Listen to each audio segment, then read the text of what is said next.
The new Renault Captur gets Esprit Alpine trim, loses leather. The Clio crossover has a snazzy new look and bigger screens. Renault gave the Clio Supermini a mid-cycle facelift about a year ago, so it's only natural its crossover equivalent is receiving a nip and tuck as well.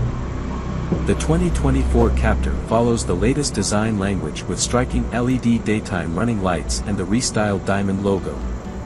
The entire front fascia has been redesigned, which doesn't happen very often during a vehicle's shelf life.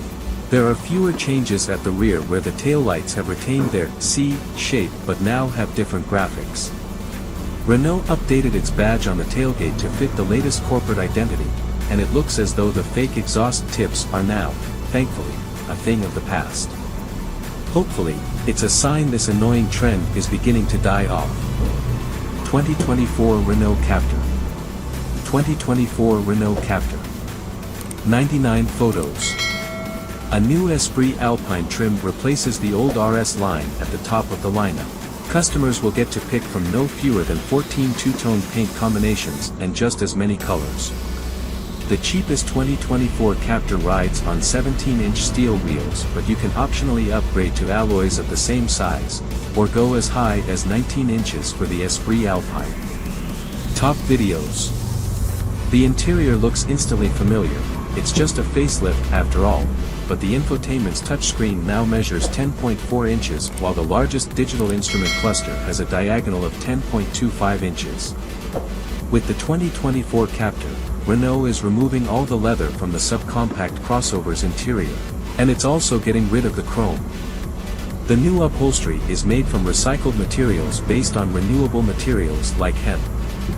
Stick to the entry-level version and the French marque will install a tiny 3-cylinder 1.0-liter turbocharged gasoline engine with 90 horsepower delivered to the road via a 6-speed manual gearbox.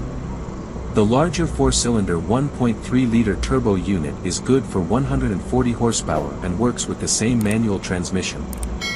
A more potent version of the 1.3-liter engine is rated at 160 horsepower and channels power to the wheels via a dual-clutch, 7-speed automatic transmission.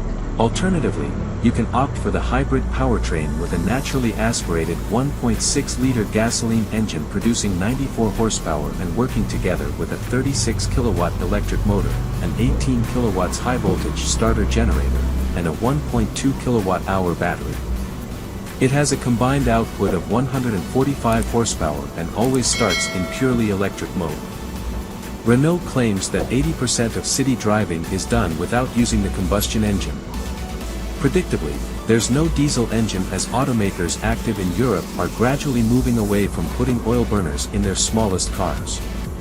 However, there is an LPG, liquefied petroleum gas, version with a 3-cylinder 1.0-liter turbo engine and a 6-speed manual gearbox. With the gasoline and LPG tanks full, this Captur with 100 horsepower